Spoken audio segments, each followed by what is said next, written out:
PNC का discussion था advance objective के, है ना। तो जो प्रीवियस ईयर आ रखा है अपने पास एडवांस वाले, तो ट्राई कर लिए हैं सबने, अटेम्प्ट हो गए हैं सबके।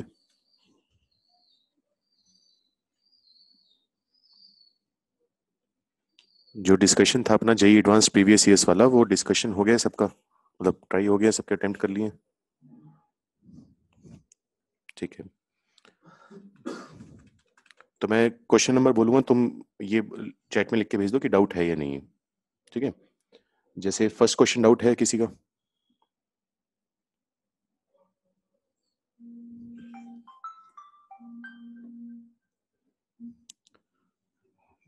फर्स्ट क्वेश्चन डाउट है किसी का तुम में से, जेई एडवांस्ड प्रीवियस ईयर वाला?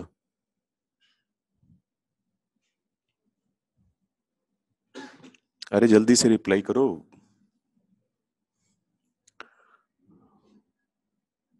निधि लिख रही है मेंस वन। मेंस वन का क्या मतलब? एडवांस प्रीवियस ईयर बोला गया था ना तुम्हें डिस्कस करने के लिए, वो बोला गया होगा अटेम्प्ट करने को।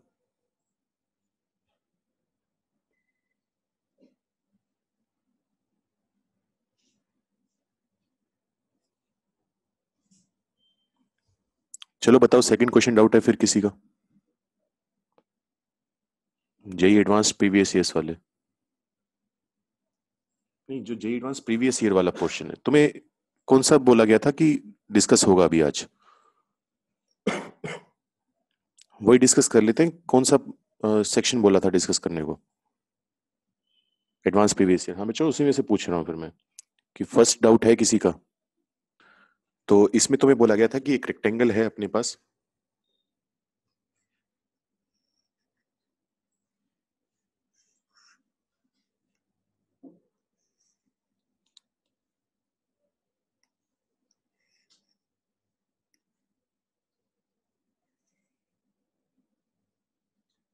ये इस टाइप का रेक्टेंगल है एक। इसमें हमें दिया गया है कि कुछ लाइंस हैं, एक ग्रिड बनी हुई है इस तरीके से।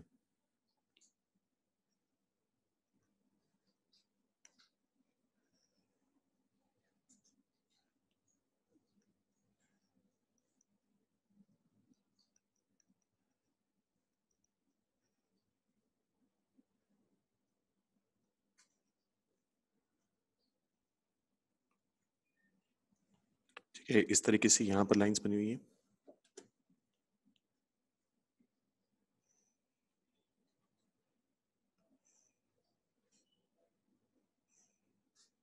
ये इस तरीके की ग्रिड है। हमें बोला गया था टोटल हमारे पास यहाँ वर्टिकल जो लाइंस हैं वो हैं 2m-1। जैसे यहाँ पर 1 वाली होगी, यहाँ 2 वाली, ये 3 वाली, इस तरीके से चलता जा रहा है। सबका जो नंबर है वो 2m-1 तक जा रहा है, एंड तक।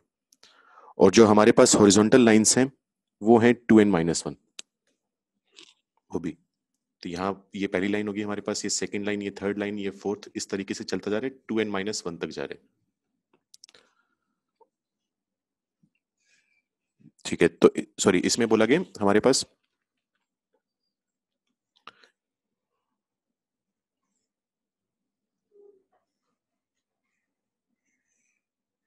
एक बार दोबारा बना लेते हैं, रुक एक मिनट।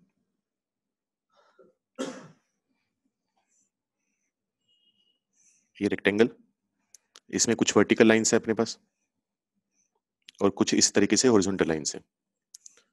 तो इसकी जो डायमेंशन है, इसकी एक साइड है 2m-1, दूसरी साइड है 2n-1। तो जैसा कि हम जानते हैं, अगर इसकी लेंथ 2m-1 है तो इसमें वर्टिकल लाइंस कितनी होंगी? 2m होंगी, एक ज्यादा होती है।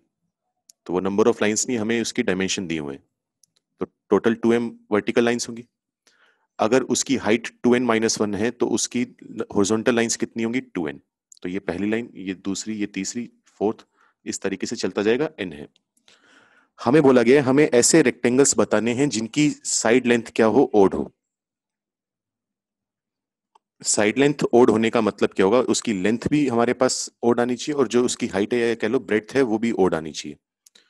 तो इसके लिए करने का तरीका ये होता है, जैसे हम जानते हैं हमें दो वर्टिकल लाइंस को और दो हॉरिजॉन्टल लाइंस को सिलेक्ट करना होगा, तब जाकर हमारे पास एक रेक्टेंगल बनेगा।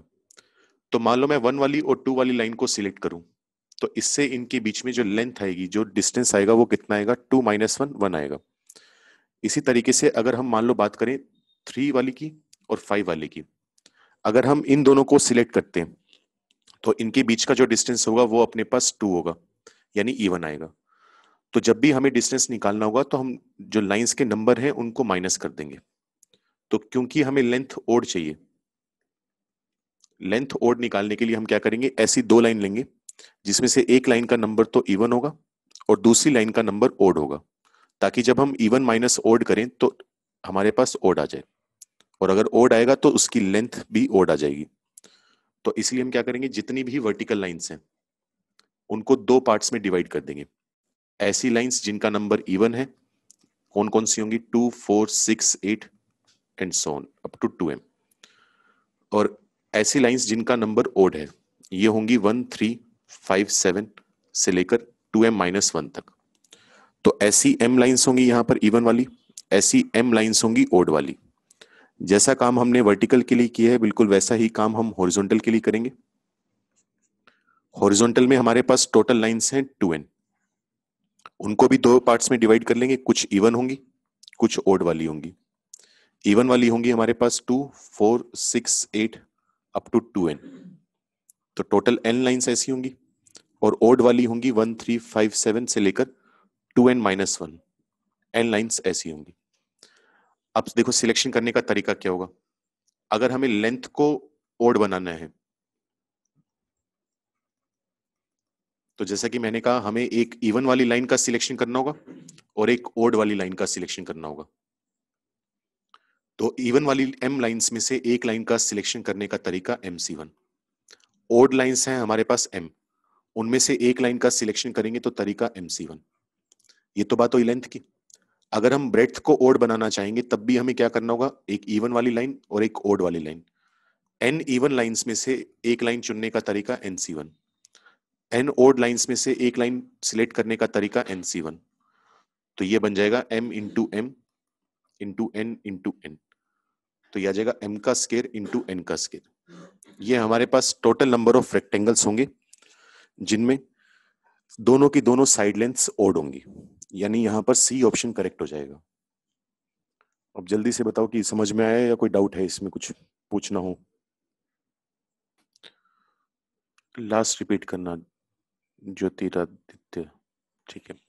लास्ट में बेटा मैंने ये बोला है कि अगर जैसे मैंने शुरुआत, बेसिक जो मेन कंसेप्ट है वो ये है कि जैसे मान लो मैं 5 वाली लाइन सिलेक्ट करूं और 1 वाली सिलेक्ट करूं तो उससे लेंथ कितनी बनेगी। देखो 5 वाली करी और 1 वाली करी तो बीच में ये डिस्टेंस कवर होगा।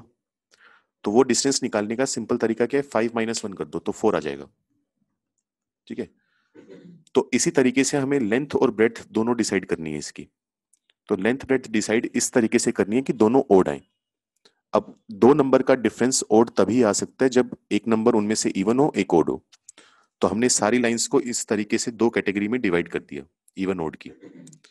तो हम क्या करेंगे, पहले वर्टिकल में से एक इवन में से सिलेक्ट करेंगे तो MC1। ओड कितनी है m, उनमें से एक सिलेक्ट करेंगे तो MC1। मल्टीप्लाई कर दिया आपस में। ये तो काम हुआ वर्टिकल वाला जिसमें मैं एरो बना रहा हूँ।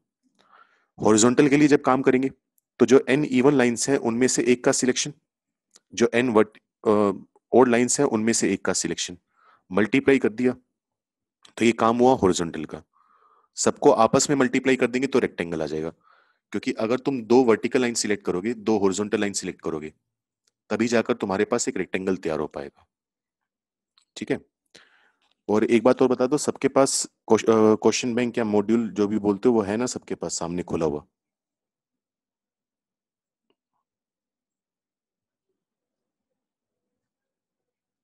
सबके पास मॉड्यूल है ना?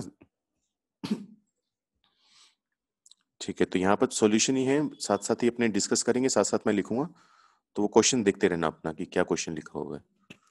ठीक है। सेकंड बताओ जल्दी से, किसका डाउट है तो।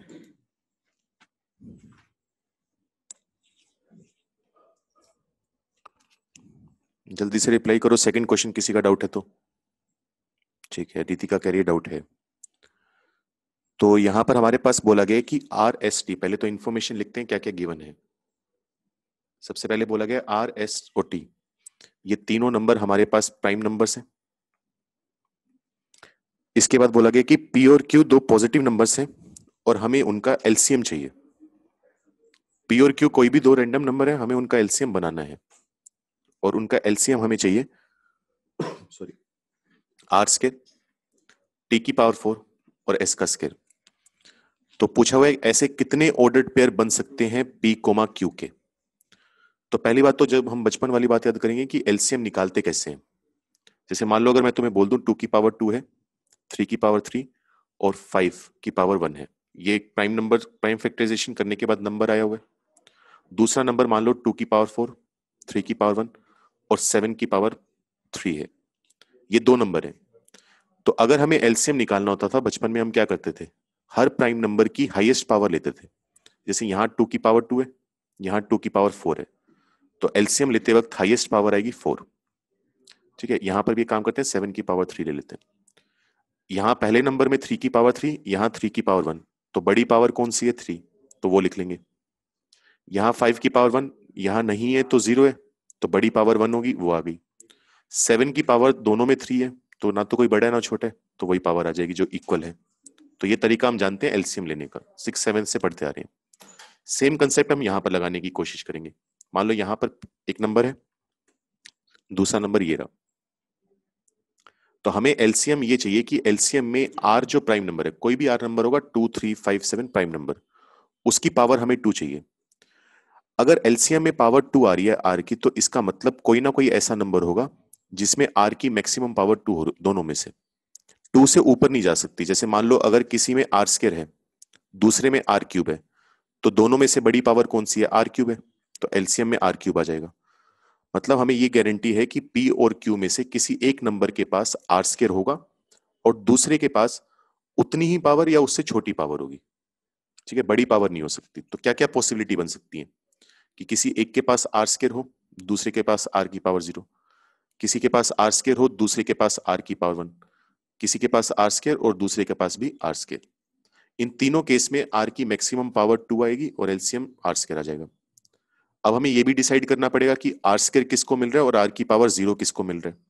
तो बांटने के तरीके फैक्टोरियल 2, क्योंकि दो लोग हैं पी और क्यू। यहां पर भी ये डिसाइड करने की कि आर स्क्वायर पी के पास है या आर स्क्वायर क्यू के पास है, डिसाइड करने के फैक्टोरियल 2 तरीके। यहां पर दोनों ही आर स्क्वायर हैं, दो अलाइक ऑब्जेक्ट को दो लोगों में बांटोगे तो एक ही तरीके है कि भाई पी के पास भी आर स्क्वायर है, क्यू के पास भी आर स्क्वायर। तो टोटल कितने वेज आए हमारे पास, 5। सेम काम हम करेंगे एस के लिए, या टी के लिए कर लेते हैं पहले। टी की पावर एलसीएम में 4 है। टी की पावर 4 तभी बनेगा जब एक नंबर के पास टी की पावर 4 हो और दूसरे नंबर के पास टी से टी की पावर छोटी हो 4 से। तो यहां पर भी एलसीएम 4 आएगा। सेकंड केस ये होगा। थर्ड में T4 टी स्क्वायर, इसके बाद T4 टी क्यूब और लास्ट केस पॉसिबल है T4 T4। हर किसी में मैक्सिमम पावर 4 आ रही है तो एलसीएम में भी 4 आएगी। दो लोगों को पी में क्यू में बांटने के फैक्टोरियल 2 तरीके, इसमें भी 2 तरीके होंगे, 2 2। यहां पर दोनों बराबर हैं तो एक ही तरीका होगा इस काम को करने का, क्योंकि पी के पास भी टी की पावर 4, क्यू के पास भी टी की पावर 4। तो टी के बारे में काम डिसाइड करने के कितने वेज आए, 2+2+2+2+1, यानी 9 वेज आए। ठीक है, अब बारी आती है एस स्क्वायर की। जैसा हमारे लिए आर स्क्वायर है बिल्कुल वैसा ही एस स्क्वायर होगा। जैसे इसके लिए क्या हो जाएगा, S square S0, S square S1, S square S square. तो इसके भी टोटल कितने वेज आएंगे, 5 आएंगे। तो सबके बारे में डिसाइड हो गया। अब हमें ये देखना है कि सबके बारे में डिसाइड करना जरूरी था, किसी को हम छोड़ नहीं सकते। अगर सभी के लिए काम करना जरूरी हो तो क्या करते हैं, नंबर ऑफ वेज को मल्टीप्लाई। तो 5 इंटू ये वाला 5 और इंटू ये वाला 9, तो सबको मल्टीप्लाई कर देंगे तो ये आ जाएगा 225। तो इस काम को करने के कुल 225 तरीके होंगे, यानी सी ऑप्शन हो जाएगा हमारा यहाँ। अब बताओ जल्दी से, कोई स्टेप में डाउट हो तो। और अगर डाउट है तो वो स्टेप लिखकर भेजना कि किस स्टेप में डाउट है, ये नहीं कि सर रिपीट कर दो। जल्दी से बताओ क्लियर हुआ या नहीं हुआ।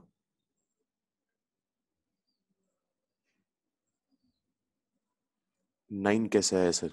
9 बेटा देख ऐसा है, जैसे कि मैंने कहा हमें एलसीएम में टी की पावर 4 चाहिए।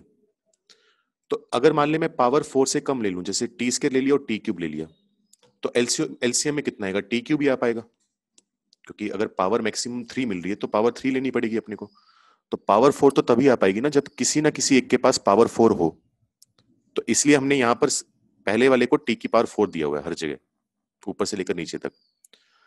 अब दूसरे वाले की बात करते हैं। दूसरे वाले के पास पावर 4 से बड़ी नहीं आ सकती। जैसे एक को टी की पावर 4 ले लिया, एक को टी की पावर 6 ले लिया, तो बड़ी पावर 6 है तो वो टी की पावर 6 आ जाएगी। तो एलसीएम में हम, लेकिन हमें क्या चाहिए, टी की पावर 4। तो वो भी काम करनी है। मतलब एक के पास 4 होना जरूरी है, दूसरे के पास पावर 4 या 4 से छोटी होनी जरूरी है। तो वो सारे केस बना लिए, 40, 41, 42, 43, 44। बस ये एंड केस है। यहां पर दोनों अलग अलग है, टी की पावर 4 और टी की पावर 0। अब किसको, कौन पी के पास जाएगा, कौन क्यू के पास जाएगा, ये भी तो डिसाइड करना है। डिसाइड करने के दो वेज है कि या तो पहला नंबर पी के पास चला जाए या दूसरा नंबर पी के पास चला जाए। ऐसे इसके लिए भी दो दो दो। लेकिन यहां पर हमने देखा लास्ट केस में दोनों बराबर है, सेम है। तो दो आइडेंटिकल चीजों को जब दो लोगों में बांटना हो एक एक करके, तो एक ही तरीका होगा कि टी की पावर 4 पी के पास भी चला गया, क्यू के पास भी चला गया। इसके अलावा तो कोई तरीका है नहीं, तो 1 आया। अब इनमें से कोई भी ऑप्शन चूज कर सकते हैं अपने। तो 2 को 4 बार ऐड किया और 1 वहां से आया अपने पास 9। हाँ, निधि क्लियर हुआ ये या अभी भी डाउट है इसमें?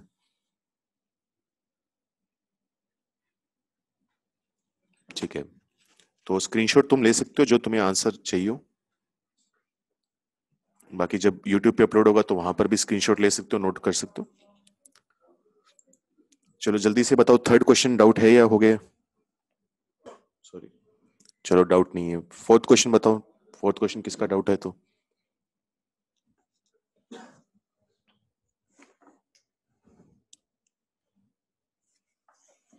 या एक काम करो, तुम रैंडम जो तुम्हारा क्वेश्चन डाउट है वो लिख कर भेज दो कि सर ये 17th क्वेश्चन डाउट है या फोर्थ क्वेश्चन डाउट है, जो भी है।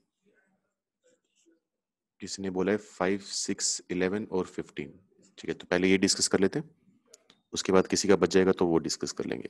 तो फिफ्थ क्वेश्चन में हमें बोला गया the number of 7 digit integers with sum of the digits equal to 10 and formed by the using digits 1, 2 and 3 only.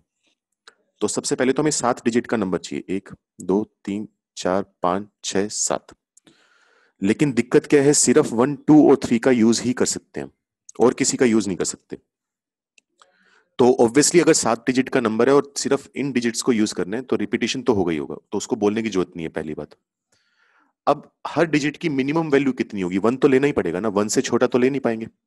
मान लो शुरू में सभी 1 थे, सातों के सातों, ये सभी 1 आ गए। इस केस में इनका सम है कितना, 7 है। लेकिन हमें सम कितना चाहिए, जो सवाल में मांग रहे हैं 10 चाहिए। तो कितने की कमी है, 3 की कमी है। अब वो जो 3 की कमी है वो 3 कहां से पूरा होगा? जैसे हो सकता है कि हमने 3 का 3 नंबर किसी एक ही 1 को दे दिया। एक तरह से ये मान लो कि 10 टॉफी है हमारे पास, 7 बच्चों में बांटनी है। मिनिमम 1 टॉफी मिलनी चाहिए, मैक्सिमम 3 टॉफी मिलनी चाहिए। तो एक टॉफी तो बांट दी सब में। अब 3 टॉफी बची है, वो 3 की 3 या तो हम एक ही बच्चे को दे देंगे, तो उस बच्चे के पास कितनी होगी, 4। बाकी सभी के पास अभी भी कितनी है, एक एक। लेकिन ये केस मेरे काम का नहीं होगा, क्योंकि 4 का हम यूज कर नहीं सकते, क्योंकि मैक्सिमम 3 है। तो ये केस तो गायब हो गया। अब 3 टॉफी और कैसे बांट सकते हैं कि किसी एक बच्चे को तो 2 टॉफी दे दो, किसी एक बच्चे को 1 टॉफी। तो जिस बच्चे को 2 टॉफी मिलेंगी, एक तो पहले से थी, 3 होगी। तो यहां पर मैंने क्या किया, 3+0। यहां पर मैं क्या करूं, 2+1। किसी एक बच्चे को 1, किसी एक बच्चे को 1, 2 और 1। तो ये केस बन जाएगा ये वाला। बाकी सबके पास तो सेम रहा, जिसको 2 टॉफी मिली उसके पास 3, जिसको 1 मिली उसके पास 2। अब यहां से देखते हैं नंबर कितने बन पाएंगे। नंबर कितने बन पाएंगे, हमारे पास टोटल 7 डिजिट्स हैं, उनको अरेंज करने का तरीका फैक्टोरियल 7। लेकिन उनमें से 5 डिजिट ऐसी हैं जो सेम है, तो डिवाइड बाय फैक्टोरियल 5।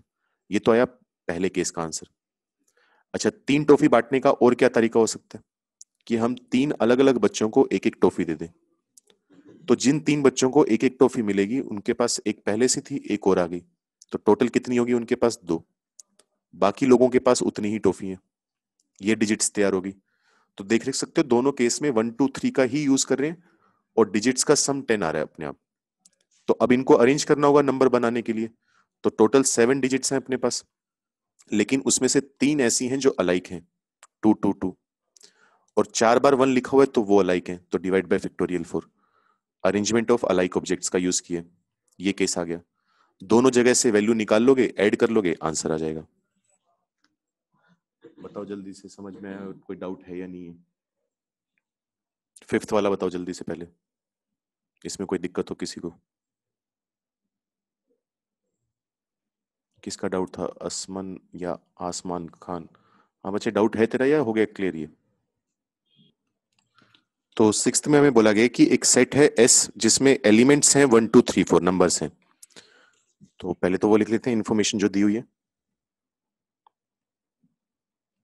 ये कह रहे हैं इसमें हमें क्या बनाने हैं, सॉरी, इसके सबसेट बनाने हैं। हमें इसको दो टुकड़े में धोना है और दोनों टुकड़े क्या होने चाहिए, डिसजॉइंट। तो ये तुमने 11th का जो अपना पहला चैप्टर था सेट्स, उसमें पढ़ा होगा। डिसजॉइंट सेट्स वो होते हैं, जैसे मान लो ए और बी हैं, तो डिसजॉइंट वो होते हैं जिनका इंटरसेक्शन 5 के बराबर आता है। 5 क्या होता था, नल सेट। या सिंपल भाषा में बोलें तो दोनों सेट में कोई भी नंबर कॉमन नहीं होना चाहिए। तो मतलब ऐसा कोई भी नंबर नहीं है जो ए में भी जा रहा हो बी में भी जा रहा हो, पहली बात। और हमें चाहिए अनऑर्डर्ड। अनऑर्डर्ड से क्या फर्क पड़ता है वो अभी हम देखते हैं। पहले हम सिंपल सवाल करके देखते हैं कि जो हमने इंफॉर्मेशन अभी बोली है उससे क्या आंसर बनेगा। तो अगर हम नोटिस करें, जैसे 1 वाला नंबर है, 1 के पास दो ऑप्शन है, या तो वो ए के पास जाएगा या बी के पास जाएगा, या फिर एक तीसरा ऑप्शन भी हो सकता है हमारे पास कि वो किसी के पास भी ना जाए। दोनों के पास तो देखो जा नहीं सकता। अगर 1 ए और बी दोनों के पास है तो इंटरसेक्शन में 1 आ जाएगा, उससे डिसजॉइंट सबसेट्स नहीं बन पाएंगे क्योंकि इंटरसेक्शन 5 नहीं आ पाएगा। तो 1 के पास 3 ऑप्शन, या तो ए के पास या बी के पास या किसी के पास भी नहीं। ऐसे ही जो 2 होगा उसके पास भी कितने ऑप्शन होंगे, 3 ऑप्शन होंगे, ए के पास, बी के पास या किसी के पास भी नहीं। तो सबके पास 3 3 ऑप्शन है। तो 3 × 3 × 3 × 3, क्योंकि 4 नंबर थे। तो टोटल कितने तरीके से हम काम कर सकते हैं, 81। लेकिन ऑब्वियसली ये आंसर नहीं है, इवन ऑप्शंस में भी नहीं है शायद। तो यहां पर गड़बड़ कहां पर हो रही है अब, कि इसने बोला हुआ है अनऑर्डर्ड का। अनऑर्डर्ड का मतलब ये होता है कि जैसे हमने क्या किए, दो नाम दिए हैं, एक को ए बोला है एक को बी बोला है। अनऑर्डर्ड का मतलब होता है इनको नाम नहीं देना। जैसे मैं तुम्हें एक एग्जांपल से समझाता हूँ। मान लो तुम्हारे पास 5 ऑब्जेक्ट हैं A B C D E. मैं तुम्हें कहूं कि तुम्हें ग्रुपिंग करनी है, पहले ग्रुप में 3 लोग होनी चाहिए, दूसरे ग्रुप में 2 लोग होनी चाहिए। तो ये तो एक ग्रुपिंग। अब मान लो कि हम बोल दें एक राम है और एक श्याम है, इन लोगों में बांटने भी हैं। तो पहले हमने क्या किया था, सिर्फ ग्रुपिंग की थी। अब ग्रुपिंग के साथ हम डिस्ट्रीब्यूशन भी कर रहे हैं, साथ साथ 2 लोगों में बांट भी रहे हैं। सेम काम यहां पर हुए। जब हम ए और बी की बात लेकर चल रहे थे तो हमने ऑर्डर्ड पेयर ले लिए, हमने उनमें डिफरेंस पैदा कर दिया कि बांट तो रही हैं लेकिन साथ साथ डिस्ट्रीब्यूशन भी कर रहे हैं। लेकिन जब हम अनऑर्डर्ड की बात करते हैं तो अनऑर्डर्ड से हमारा मतलब होता है कि सिर्फ हमें डिस्ट्रीब्यूशन करना है, सॉरी, ओनली ग्रुपिंग करनी है, डिस्ट्रीब्यूशन नहीं करना है। तो इससे होगा क्या, जो केस हमारे पास, जैसे मान लो 1 2 3 4 में, मान लो पहले हमने ए को दे दिया 1 एलिमेंट और बी को दे दिया 2 और 3, ये एक पॉसिबिलिटी थी। एक बार ऐसा हुआ कि हमने ए को दिया 2 और 3 और बी को दिया सिर्फ 1, ये एक पॉसिबिलिटी थी। तो जब हमने 81 केसेस काउंट करे हैं तो ये दोनों अलग अलग काउंट हुए हैं, क्योंकि यहां पर ए अलग है, यहां अलग है, बी भी अलग है। लेकिन जब हम अनऑर्डर्ड की बात करेंगे तो ए और बी का तो नाम आया ही नहीं। वहां पर ये केस एक ही बार काउंट होगा कि एक सबसेट 2 3 है, दूसरा सबसेट 1 है। तो जिस केस को हमें एक बार काउंट करना था उसे हमने काउंट कर लिया 2 बार। तो बैलेंस करने के लिए क्या करना पड़ेगा, 2 से डिवाइड। अब यहां पर एक चीज और ध्यान रखनी होगी, एक ऐसा केस भी बन सकता है कि ए 5 हो गया और बी भी 5 हो गया, मतलब दोनों को कुछ भी नहीं मिला। तो ये केस सिर्फ एक ही बार काउंट होगा क्योंकि दोनों 5 हैं। तो दोनों 5 हैं, इस बात को डिसाइड करने का एक ही तरीका है। तो ये काउंट भी एक बार होना चाहिए था, काउंट हुआ भी एक बार है, तो ये तो अलग कर लिया। बाकी जो 81 केसेस आए थे वो सारे केस कितनी बार काउंट हुए, 2 बार करने थे, एक एक बार। तो डिवाइड बाई 2 करना पड़ेगा। तो यह आ जाएगा 1 + 40, यानी आंसर आएगा 41। तो उम्मीद करता हूँ समझ में आया अनऑर्डर्ड और ऑर्डर्ड में फर्क क्या है। ऑर्डर्ड में हम नाम देते हैं, अनऑर्डर्ड में हमें यह फर्क नहीं पड़ता किसको क्या बोला जा रहा है। तो जो अरेंजमेंट हुई थी वो अरेंजमेंट को हटाने के लिए हमने फैक्टोरियल 2 से डिवाइड कर दिया। जल्दी से बताओ अगर कोई डाउट है इसमें तो, और है तो किस स्टेप में डाउट है।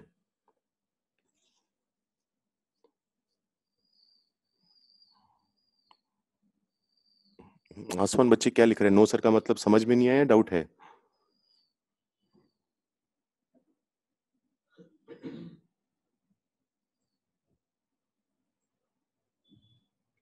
निधि कह रही है लास्ट स्टेप।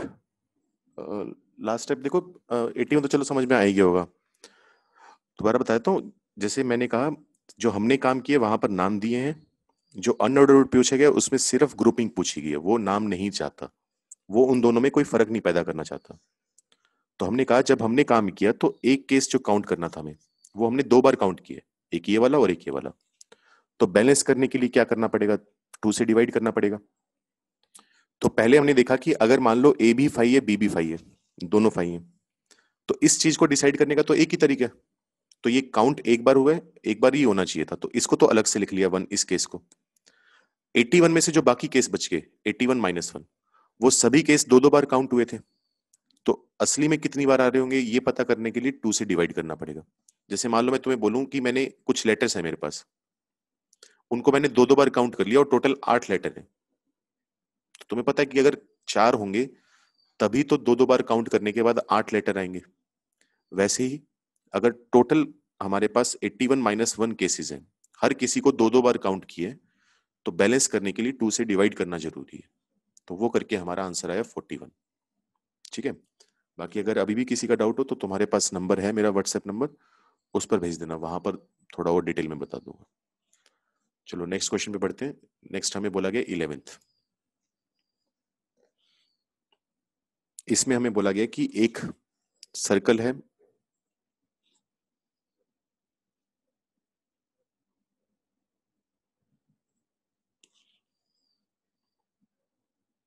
इस तरीके से, और इसके ऊपर कुछ पॉइंट्स हैं हमारे पास।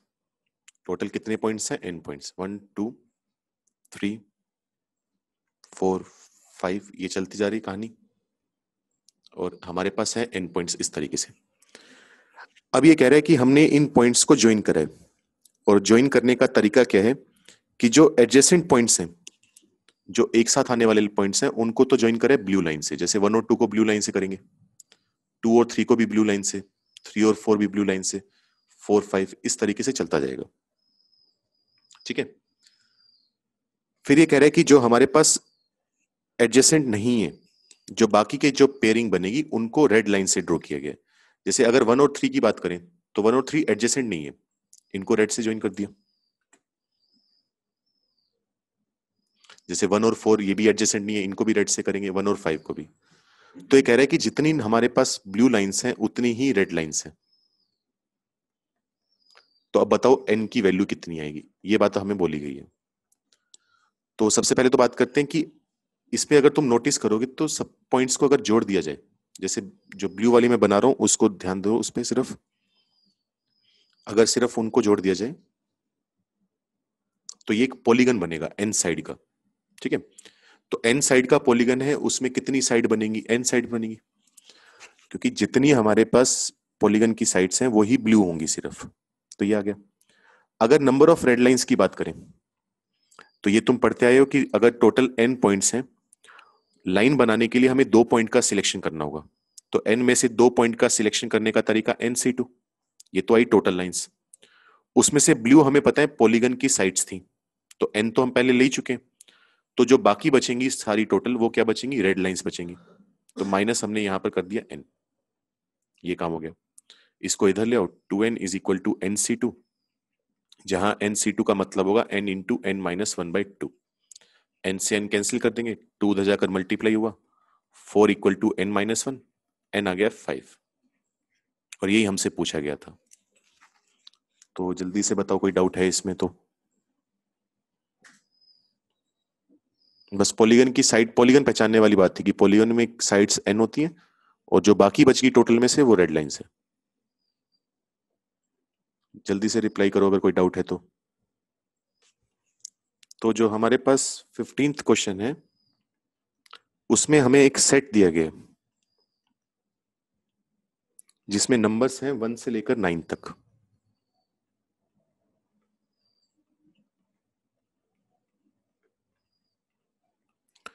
तो पहले तो क्वेश्चन की लैंग्वेज समझते हैं, उसके बाद तो बहुत आसान है। ये कह रहा है कि एन के का मतलब क्या है? एनके का मतलब है नंबर ऑफ सबसेट्स। कैसे सबसेट्स? जिसमें 5 तो एलिमेंट्स आ रहे हो। मतलब ये बात तो फिक्स है कि हमें टोटल 5 एलिमेंट्स का ही सिलेक्शन करना है, ना उससे कम ना उससे ज्यादा। और एनके का मतलब उसमें के एलिमेंट्स ऐसे होंगे जो ओड नंबर होंगे। ठीक है, तो ओड इवन की बात करें पहले तो उनको अलग अलग कर लेते हैं। ओड नंबर यहां पर कौन कौन से हैं अपने पास? 1, 3, 5, 7 और 9। अगर इवन नंबर्स की बात करें तो वो हैं 2, 4, 6 और 8। ये हुआ। सबसे पहले N1 की बात करते हैं। N1 का मतलब क्या हुआ? अब देखो, सिलेक्शन तो करना है 5 एलिमेंट्स का ही, ना कम ना ज्यादा। और ये 1 क्या रिप्रेजेंट कर रहा है कि उसमें से एक नंबर ओड होगा। अगर 5 में से एक नंबर ओड है तो बाकी के 4 कहां से आए होंगे? इवन वाले आए होंगे। तो ये हमें पता चल गया। मतलब ये सबसेट बनाने के लिए हमें इन 5 में से एक ओड नंबर का सिलेक्शन करना है। 5 में से एक का सिलेक्शन तो 5C1 इंटू ये जो 4 इवन है, इन चारों का ही सिलेक्शन करना होगा, तो 4C4। तो ये तो आ गया 5। अगर N2 की बात करें तो N2 में क्या होगा? 2 ये रिप्रेजेंट कर रहा है कि दो ओड नंबर है। टोटल हमें हमेशा कितने करने हैं? 5। तो बाकी के 3 होंगे इवन। तो 5 टोटल ओड है, उनमें से सिलेक्शन करना है 2 का। तो number of ways 5C2। Total 4 even है, उसमें से सिलेक्शन करना है 3 इवन का, तो 4C3। ये आ जाएगा अपने पास 40। N3 का मतलब क्या होगा? कि 3 ओड है, बाकी बचे हुए 2 इवन है। तो टोटल 5 ओड नंबर्स में से 3 का सिलेक्शन करने का तरीका 5C3, यहां पर मल्टीप्लाई होगा इंटू 4 इवन है, उनमें से कितने का सिलेक्शन करना है? 2 का, 4C2। तो ये आ जाएगा 6 इंटू 10 यानी 60। अगर N4 की बात करें तो हमें 4 ओड चाहिए होंगे और एक इवन। तो टोटल हैं कितने? 5 ओड। उन 5 में से ओड चाहिए 4 और 4 इवन में से सिलेक्शन करना है एक का, तो ये आ गया 20। और आखिरी में होगा N5। N5 के नीचे 5 आ रहे तो पांचों के पांचों ओड चाहिए। ओड हैं कितने अपने पास? 5। 5 में से 5 का सिलेक्शन करना होगा तो 5C5। इवन के लिए कुछ करने की जरूरत ही नहीं है। तो ये आ गया 1। इन सबको अगर हम ऐड कर देंगे तो टोटल नंबर आ जाएगा, जो कि कितना आ जाएगा? 126। जल्दी से रिप्लाई करो अगर इसमें किसी का डाउट हो इस क्वेश्चन में। बाकी जो है 12th वगैरह वो करता हूं अभी मैं डिस्कस। 15th में अगर किसी का कुछ डाउट हो, कोई स्टेप नहीं समझ में आया हो, चलो फिर आगे बढ़ते हैं। अभी किसी ने लिखा था यहाँ पर कि 12th क्वेश्चन डाउट है। तो 12th में हमें बोला गया कि हमारे पास 6 cards and 6 envelopes are numbered 1 to 6।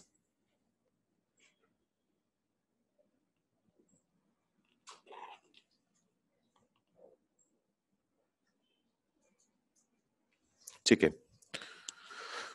तो तुम्हें क्या बोला गया? हमारे पास 6 कार्ड्स हैं। जैसे मान लेते ये कार्ड्स हैं 1, 2, 3, 4, 5 और 6। और ऐसे ही 6 एनवलप्स हैं, लिफाफे हैं। उनके ऊपर भी नंबर क्या लिखा हुआ है? 1 से लेकर 6 ही लिखा हुआ है। 1, 2, 3, 4, 5 और 6। ये कह रहा है कि हमें इन लेटर्स को इन एनवलप्स में रखना है। एक एनवलप में एक लेटर आना चाहिए, वो सब बातें। और कोई भी लेटर अपनी सही जगह पर नहीं पहुंचना चाहिए। जैसे 1 वाला जो लेटर है वो 1 पे नहीं जा सकता, 2 वाला 2 पर नहीं, 3 वाला 3 पर नहीं। तो ये कौन सा कंसेप्ट है? याद आ रहा होगा, डी अरेंजमेंट वाला कंसेप्ट है अपना। Sorry, D arrangement. तुम्हें याद होगा इस कंसेप्ट में हम यही बात बोलते थे कि कोई भी लेटर अपनी सही जगह ना जाए। तो यहां से एक बार अगर बाकी सब कुछ छोड़ें तो D6 आ जाएगा। D6 का मतलब कितने लेटर हैं? तो उसका फॉर्मूला हम जानते हैं, factorial 6। 1 minus 1 upon factorial 1 plus 1 upon factorial 2 minus 1 upon factorial 3। इस तरीके से चलता जाएगा। कहां तक जाता है? N तक जाता है।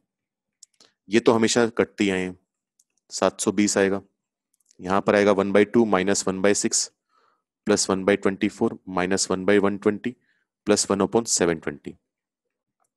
तो यह आ जाएगा 360 माइनस 120 और प्लस में होगा हमारे पास 30 माइनस 6 प्लस 1, 240। और ये बन जाएगा अपने पास 270, उसमें से 5 गया 265, ये आ गया। लेकिन इस इतना सवाल उसने बोला नहीं है। उसने ये कहा था कि जो 1 वाला लेटर है वो 2 वाले एनवलप में ही जाना चाहिए, ये चीज होनी जरूरी है। मतलब जो डी अरेंजमेंट होनी है वो तो होना जरूरी है कि कोई अपनी सही जगह ना जाए, लेकिन 1 वाला सिर्फ 2 के पास जाना चाहिए। तो अब हम ये देखेंगे कि जो मैंने अभी काम किया डी अरेंजमेंट वाला, कि कोई कहीं पर भी चला जाए सही जगह ना जाए, तो 1 वाला अब मैंने टोटल केस काउंट किए। तो जब मैंने केसेस काउंट करें तो उसमें क्या क्या हो सकता है पॉसिबिलिटी कि 1 वाला 2 में चला जाए। एक पॉसिबिलिटी ये भी हो सकती है कि जो 1 वाला है वो 3 वाले में चला जाए, है ना, ये भी एक पॉसिबिलिटी आई होगी इसमें जब मैंने केसेस काउंट करें टोटल। ये भी पॉसिबिलिटी हो सकती है कि 1 वाला 4 वाले में चला जाए, ये एक पॉसिबिलिटी होगी। 1 वाला 5 वाले में भी जा सकता है, 1 वाला 6 में भी जा सकता है।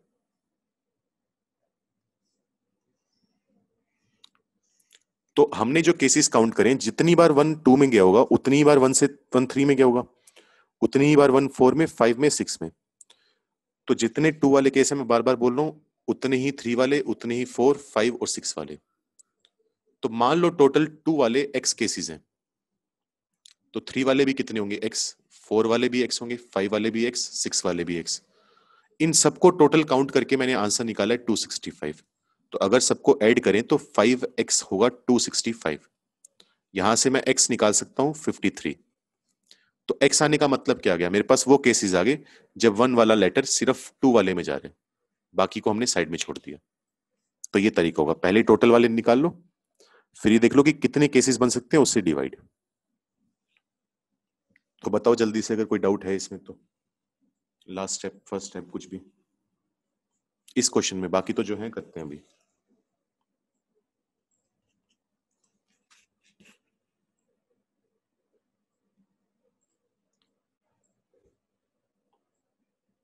निधि मेहरा सर, टोटल में मतलब मैं समझा नहीं, पूरा सेंटेंस लिख के भेज। हाँ, जब हमने टोटल काउंट करे ना, जब मैंने D6 लगाया, जब मैंने कोई दिमाग नहीं लगाया अपना, जब हमने रैंडम कुछ भी कर दिया, तो सारे केस आए हैं कि 1 वाला 2 में भी गया होगा, जब हमने केस काउंट करे 1 वाला 3 में भी, 1 वाला 4 में भी गया होगा, 5 में भी गया होगा, 6 में भी गया होगा, जब मैंने ये 265 निकाला है। लेकिन उसने पूछा सिर्फ 2 वाला था अपने से, तो मैंने कहा जितनी बार 2 में गया होगा उतनी ही बार 3 में, 4 में, 5 में, 6 में। तो असल में जो 265 है उसमें से 1/5 केस ऐसे होंगे जब वो 2 में गया होगा, 1/5 ऐसे होंगे जब वो 3 में, 1/5 ऐसे जो 4 में। तो वहां से हमने 265 को 5 से डिवाइड करके 53 ले आए। यही डाउट है, कुछ और डाउट था इसमें?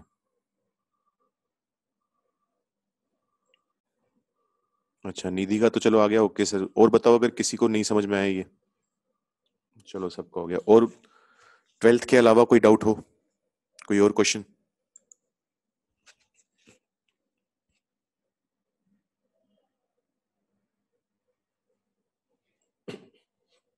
जल्दी से भेजो, वैसे भी 15 मिनट बचे हैं क्लास में। जेई एडवांस प्रीवियस ईयर के अगर कोई और क्वेश्चन, किसी का कोई डाउट बचा हुआ है।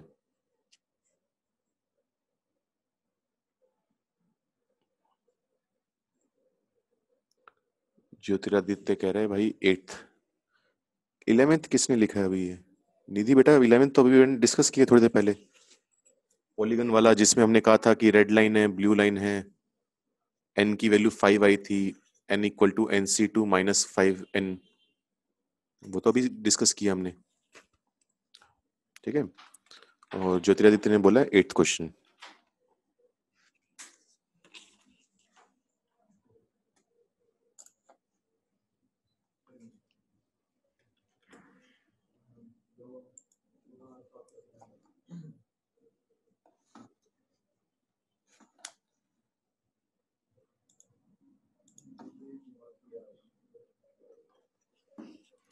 एट्थ में हमें बोला गया कि N denote the number of all N digit positive integers found by the digits 0 1 और both such that no consecutive digits in them are 0।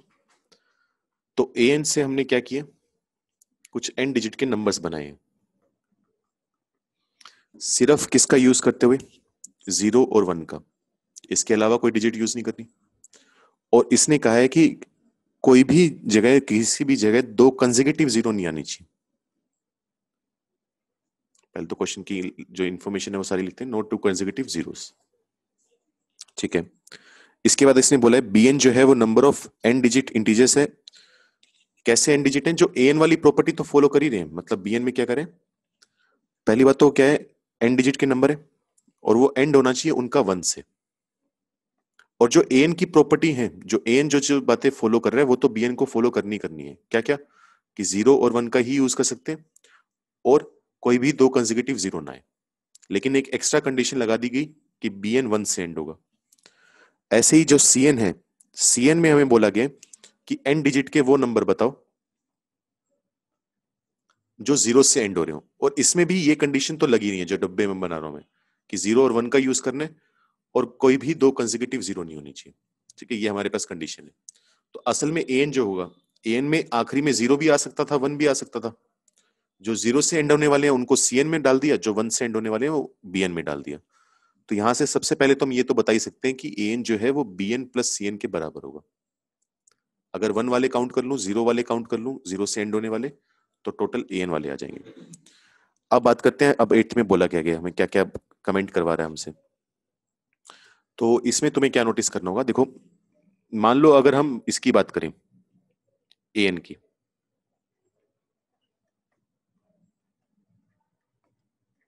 ये हमारे पास नंबर है। ठीक है,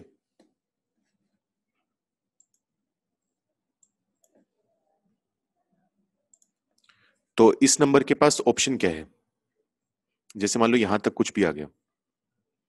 अब यहां पर मान लो हो सकता है जीरो आयो। ध्यान देना, मैं टोटल कितनी डिजिट्स लेकर चल रहा हूं, एन डिजिट्स, इस बात पे ध्यान देना। मैंने आखिरी की दो डिजिट साइड में रख ली और मैं जो लास्ट से थर्ड डिजिट है उसकी बात कर रहा हूं। अगर मान लो यहां पर जीरो आ गया गलती से, तो इस ये जो प्लेस है, इस प्लेस पर हम जीरो रख नहीं सकते। जीरो इसलिए नहीं रख सकते क्योंकि जीरो आ गया तो लगातार दो डिजिट ऐसी होंगी जो जीरो हो जाएंगे। तो यहां पर वन रखना जरूरी है। ठीक है, अब यहां पर वन आ गया तो जो आखिरी प्लेस है उस पे अब जीरो भी आ सकता है, वन भी आ सकता है। अगर जीरो और वन दोनों आ सकते हैं तो इसमें क्या क्या पॉसिबिलिटी होंगी, वन वाले भी आएंगे, जीरो वाले भी आएंगे। अगला केस हमारे पास क्या हो सकता है कि जो लास्ट से थर्ड डिजिट थी उस पर मान लो वन आ गया। अगर उस पर वन आ रहा है तो अब यहां पर क्या क्या आ सकता है, यहां पर तुम जीरो जीरो नहीं रख सकते, वन वन रख सकते हो अभी भी। या फिर तुम क्या रख सकते हो, जीरो वन, और या फिर क्या रख सकते हो, वन जीरो। ये हमारे पास सारी पॉसिबिलिटीज काउंट हो सकती हैं। बस इसी से हमें काम करना है कि अगर मैं बोलूंगा कि अगर जीरो आ रहा है, तो देखो लास्ट की दो डिजिट की बात की हमने, तो लास्ट की जब दो की बात करेंगे तो ये कौन से नंबर आए, ये जो नंबर है वो है n माइनस टू डिजिट का। ये जो नंबर है वो कितने डिजिट का है, n माइनस टू डिजिट का। और खत्म किससे हो रहा है, जीरो से। जीरो से खत्म हो रहा है तो किसकी बात करेंगे, cn की। और n माइनस टू डिजिट का है तो cn माइनस टू, ये आएगा। ठीक है, इसके बाद आगे कितनी पॉसिबिलिटी बनी, आगे पॉसिबिलिटी बनी वन जीरो की और वन वन की। तो ये जो केस है वो कितनी बार काउंट होगा, दो बार। प्लस ऐसे ही अगर मैं इसकी बात करूं, ये नंबर खत्म हो रहा है वन से, वन से खत्म होने वाला होगा तो क्या होगा, बी वाला होगा। कितनी डिजिट्स हैं इसमें, n माइनस टू, तो बी n माइनस टू आ गया। इसके लिए टोटल पॉसिबिलिटीज बनी हमारे पास थ्री, ये लिख दिया। तो अगर ये पूरा काम कर देंगे तो हमारे पास कितने डिजिट का नंबर बन जाएगा, n डिजिट का नंबर तैयार हो जाएगा। क्योंकि n माइनस टू तो यहां से आ रहे हैं, C N minus two, B N minus two. बाकी की दो डिजिट को भरने के हमने तरीके देख लिए। तो जीरो और वन से खत्म होने वाले सारे नंबर आ जाएंगे और उन नंबर्स को हमने क्या बोला हुआ है, ए एन। तो जैसे एक रिलेशन ये बन सकता है, क्योंकि पैराग्राफ है और सारे इस टाइप के सवाल हैं उसमें, तो ए एन जो होगा वो किसके बराबर होगा, two C N minus two plus three B N minus two. तो एन और एन माइनस टू में रिलेशन निकाल कर ले आए अपने। इसी तरीके से हम क्या कर सकते हैं, एन और एन माइनस वन में रिलेशन निकाल सकते हैं। कि मान लो अब तुम क्या करोगे, एन डिजिट्स हैं तुम्हारे पास, एन डिजिट में आखिरी वाली डिजिट पे ध्यान मत दो। ठीक है, उसको छोड़ दो। तो जो सेकंड लास्ट डिजिट है वो यहां पर या तो उसकी जगह वन आ सकता है। अगर यहां वन आया है तो दो ऑप्शन है, या तो जीरो आएगा या वन आएगा, किसी से भी खत्म कर सकते हो। तो जो वन से एंड होगा उसको हम बोल देंगे bn, और आखिरी में जीरो और वन के लिए दो ऑप्शन है तो टू bn। अगर यहां पर लास्ट में सेकंड लास्ट में 0 आया तो इसको खत्म करना जरूरी है 1 से, नहीं तो 2 कंसेक्यूटिव 0 आ जाएंगे। तो जो 0 से एंड होने वाले हैं उनको CN बोलेंगे, और बाद में भरने का एक ही तरीका है, दोनों को ऐड कर देंगे तो वहां से AN आ जाएगा। तो सॉरी, ये BN-1 CN-1, क्योंकि N-1 डिजिट तक ही बनाया है इस पर, तो 2BN-1 CN-1। तो ऐसे रिलेशंस का यूज करते हुए जो तुम्हारे पास ऑप्शंस हैं, एन की अलग अलग वैल्यू डाल के देखते रहोगे और मैच कर लोगे। तो किसका, निधि का नहीं, किसका डाउट था, ज्योतिरादित्य का। हाँ तो बच्चे कर लेगा या अभी इसके पूरा करके दूं, बता। या तो ट्राई करके देखना, नहीं हुआ तो व्हाट्सएप पे फिर भेज देना, पूरा सॉल्यूशन भेज दूंगा। नहीं का मतलब क्या, क्लियर नहीं हुआ या आगे नहीं होगा, मतलब क्या, या हो जाएगा क्या मतलब, डाउट नहीं है। हो जाएगा, ठीक है। और नंबर है ना तुम्हारे पास मेरा, ग्रुप में आया होगा। तुम्हें नाम भी नहीं पता होगा एक तो पहले। ठीक है, तो नंबर आया होगा उसमें सेंड कर देना, पूरा सॉल्यूशन भेज दूंगा। और बताओ जल्दी से, और क्या डाउट है किसी का, कुछ बच रहा हो एडवांस ऑब्जेक्टिव में। निधि कह रही है 14th क्वेश्चन।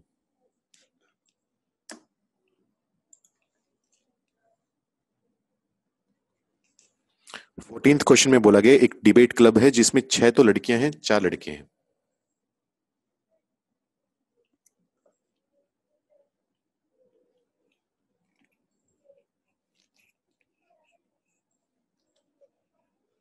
ठीक है, तो ये कह रहे हैं कि 4 लोगों की टीम बनानी है। ठीक है, और उसमें एटमोस्ट 1 बॉय होना चाहिए, मतलब ज्यादा से ज्यादा एक ही लड़का हो सकता है, होने को एक से कम भी हो सकते हैं। ठीक है, तो अब ये कह रहे हैं कि कितने तरीके से ये कमेटी वगैरह तुम बना सकते हो। तो हम केसेस बना लेंगे कि या तो हमारे पास एक लड़का होगा, टोटल 4 की टीम है, उनमें से एक तो ले लिया मान लो, बाकी जो 3 लोग हैं वो क्या होनी पड़ेंगे, लड़कियां होनी पड़ेंगी, तो 3 लड़कियां आएंगी। देखते हैं सिलेक्शन करने का तरीका क्या होगा। टोटल 4 बॉयज थे, उनमें से एक बॉय का सिलेक्शन करने के वेज 4C1। 6 लड़कियां थी, उनमें से 3 का सिलेक्शन करने के वेज 6C3। तो ये आ जाएगा अपने पास 4 × 20 यानी 80 आ जाएगा। दूसरा केस क्या हो सकता है कि हम लड़के को ले ही ना, तो एक भी लड़का नहीं लिया, तो जो चारों मेंबर हैं, जो चारों की टीम है वो चारों लड़कियां होंगी, तो लड़का तो लिया ही नहीं। टोटल 6 लड़कियां, उनमें से 4 का सिलेक्शन करना है, तो कितने वेज होंगे, 6C4, ये आ जाएगा 15।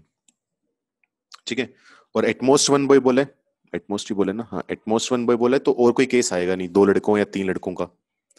तो यहां से हमारे पास टोटल वेज कितने, 80 + 15 = 95।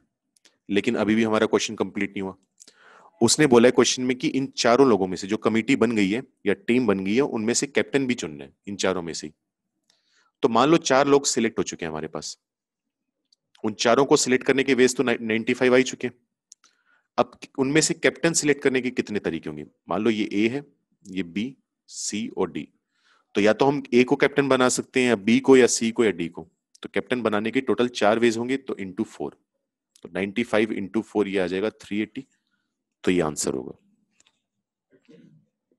हाँ निधि, क्लियर हुआ या बाकी किसी को कोई और डाउट हो इस क्वेश्चन में भी।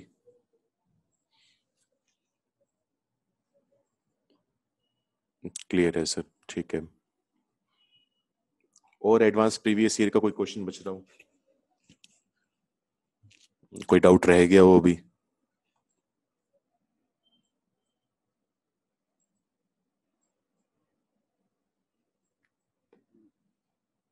ठीक है, कल भी बच्चों हम यही क्वेश्चन बैंक ही डिस्कस करेंगे। जो चैप्टर स्टार्ट होगा अमन सर का तो चल ही रहे, मैं स्टार्ट करूंगा तुम्हारा नेक्स्ट वीक से, लेकिन कल भी मेरी क्लास है तो कल भी डिस्कशन ही होगा। एक बार मुझे ये बता दो क्या क्या डिस्कस हो चुका है, जैसे जेई एडवांस प्रीवियस ईयर तो हो ही चुके हैं, तो मैं तुम्हें होमवर्क देके चला जाऊंगा। जेई एडवांस प्रीवियस ईयर हो चुके हैं, किसी ने कहा है एडवांस्ड ऑब्जेक्टिव भी हो चुके हैं, और क्या क्या डिस्कस हुए।